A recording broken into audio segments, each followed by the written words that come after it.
That's why when we went there, when I visited in Korea the other month, ang Robotech na to, dinhi high school, but ang Robotech sa Korea, grade 2. Can you just imagine the gap?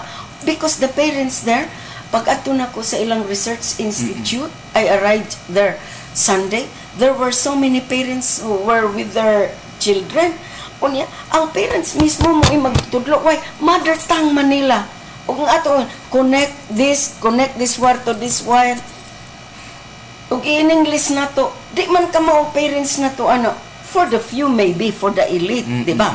Yeah. But in Korea, tanan mo, pobre kag madato, you can have an access because they are using their mother tongue.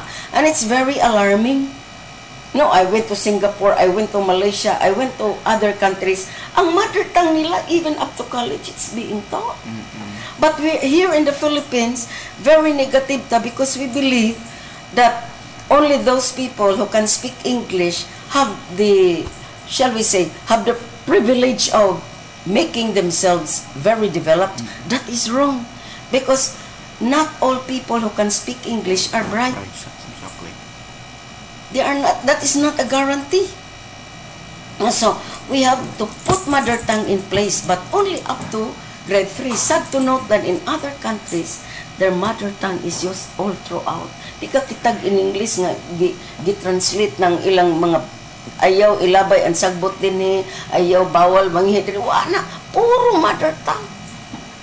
So in other words, naka-develop totally sa ilang sa essence of appreciating their mother tongue, and at the same time has a deep bone understanding towards climbing the ladder kay nangano ato naman sila sa mag-English nga to sa higher na, and it's treated as a special subject. Ma'am, si English mas mga importante yung mother tongue, what plans or actions? Mother tongue? We've been training last year 4 phases na. Phase 1, Phase 2, Phase 3, Phase 4. Manila is capacitating all people, regional supervisors, education supervisors, and people who can really deliver the goods properly. So we are done. In fact, this coming, kita, Region 7, kita gyud nagsuwat ron sa teacher's guide and the lesson guide for mother tongue. Kita gi-assign. Why? Because Region 9, Region 10, and Region 11 sa Davao, Cagayan de Oro, and some parts of Leyte are using Cebuano. So, kita kami ron, busy kay mi. In fact, ga-right shop meron, if you go there. Ga-right shop meron. Nag-right shop mi karon because this coming December, isubmit na namo ang among lesson guide, ang teacher's guide, using mother tongue. Bisaya na. Bisaya sa grade 2. Kay ang grade 1 done already. Is this the first time, ma'am, na Bisaya na yung kuan? Last kaning tuiga. Mo lagi kay sa ang mother tongue in place na karon sa grades 1 nato. Grade 1, I'm sorry. Grade 1. So there will be a subject about Bisaya? Yes. In fact, ang ato ron, ang ato sa DepEd God, 4 core learning areas raman. So we have mathematics, Filipino, aral panlipunan, and English. Wa man tay science. Pero ang science is integratively taught. Kaya pananglitan. Muingon ang maestra Litsing, may tus, may nis, and then that is human anatomy, that is science. So, one of the important features of kaneng K-12 is the introduction of mother tongue. In kinder, ang medium good of instruction namo sa kinder, sa DepEd order number 31 series of 2012 is very clear that the medium of instruction in kinder and grade 1 is mother tongue, so that the child can appreciate the beauty of her own culture. Ma'am, speaking katong imong gipansulti nga mga capacity nga mga trainings, unsa imong nakita ang areas, ma'am, sa tong teachers, ma'am, ba nga dapat pa improve? Kini pang ilang attitude. Kay bago man ng spiral progression approach. So anything that is new, first birth pains is really painful. Even I myself, pag so good na, I was very reluctant. I was very negative. But when I was trained in Manila, and I understand why it has to be that way to make us globally competitive, our curriculum is anemic by 2 years. We are the only country having grades 1 to 6 kay klaro man kay na sa Philippine Constitution and the Educational Act of 1987, which says that elementary and public elementary and secondary schools must be under must be under the government, meaning to say the financial aspect, it's the government who will answer it kay both public and private, both public elementary and secondary. So ang private school, that's business, that is their business. So they will try to kuan gyud nga inindot nila, so they enhance our curriculum muna nga daghan kay sila gipang subjects nga gipang inputs, daghan kay silang gipang add, pero basically sa DepEd order nato ni amaning DepEd order nato number 26, it's very clear nga these are the core subjects: English, Filipino, mathematics, and araling panlipunan. But with the K to 12, tulo atong giad. Number 1 is mother tongue, MTB. Number 2 is MAPI, music, arts, PE, and number 3 is values education. So mo na siya giadro na to. So if the private school will decide nga ila pag yung ipagwapo, well, that is their option. We in DepEd 4 plus 3 equals 7. Mo na siya karon. So going back to your question, there are some teachers might be reluctant, labi nagwa pa sila kasabot kaayo, but karon nga nagkasabot na sila after our training, they learn to appreciate the program. Kay importante kay ngato mga maestra ang kantahon kun sa Espiritu Santo ra man gyud, wa naman sila manganta ng kanta para school. Murag ang kanta sa simbahan maon may ilang gi-adapt.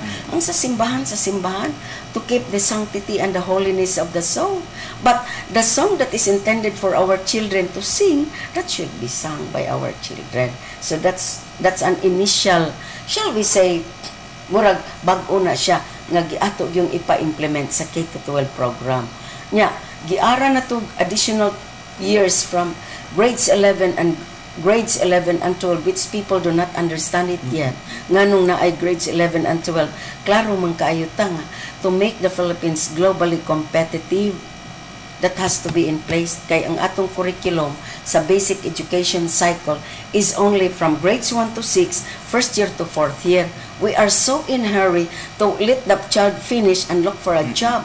But the moment that child will graduate high school, he is only 16 years old and he is not qualified para mo trabaho. Otherwise, that industry will be sued. Why? Because child labor na.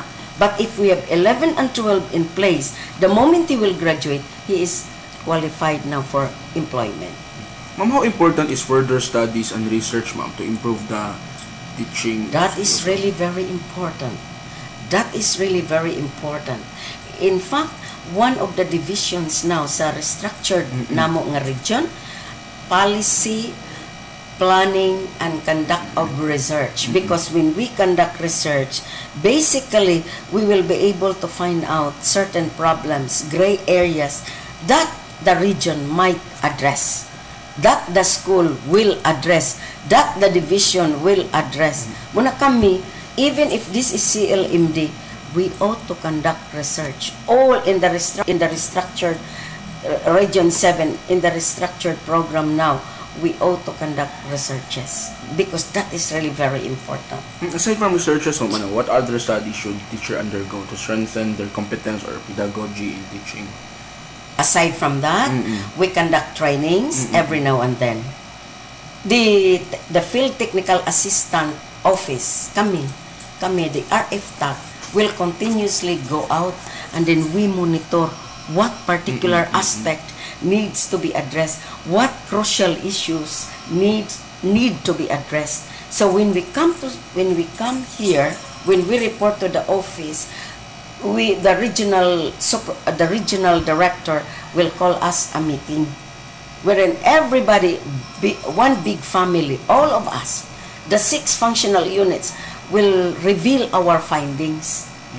And then we will report that during our regional conference. And after the regional conference, the director will conduct a regional executive conference, which is composed of all the division superintendents in the 19 divisions and all the chiefs of the 6 functional units niya, we will reveal our findings. And we will validate these findings through the division superintendent, whether this crucial issue is really true or not. Because not all the time when we visit the schools or the divisions, na ang superintendent, they have also other concerns. So that is the most appropriate time wherein we will be able to dish out or to deliver our findings. And then all the superintendents will be listening. Ma'am, do you have any tests given sa mga teachers, ma'am? I don't know, just to check. Come again? Do you have any annual tests or I don't know, not sa mga teachers niyo ihatag just to check their whether the competencies are exactly followed? Yes, are exactly being updated also. Oh, updated? Okay. Karon gud sa K-12 nato, it's very good because the level of proficiency, that's the level of proficiency. Our target is 75% proficiency level. The school will have an annual, the district will have an annual, the division will have an annual. But as of the moment, kami sa region, because of the K-12, we are busy preparing. As gisuspend o sa na, there is an order for that. Pero sa division, sa district, sa school, they have to continue. They really have to continue to find out whether all the competencies stated in the curriculum for grade, especially for grades 1 and 7, na follow ba gyud kay ni apamanta sa maiden voyage, grade 7 and grade 1 pamanta, first year and grade 1. So as of the moment we could not really say ngayon, but really we are checking that. We require them to submit the result to the planning office. So we still can monitor what happened to the division, what happened to the district, and what happened to the school. We have the ABIS, Basic Information System. That is our system wherein we can check everything. Ma'am, may question sa mong Facebook, ma'am, ba? Kasi we posted the topic man ng Facebook, ma'am. May question, sa kung nagkahilian sa mga teachers sa Science High o dito sa ordinary ng public schools? Sa Science High, two prongs mani God. So most of the time the public schools are only considering the low performing. But it's quite alarming what happened to the good children, no? Kay naman tay multiple intelligences, di ba?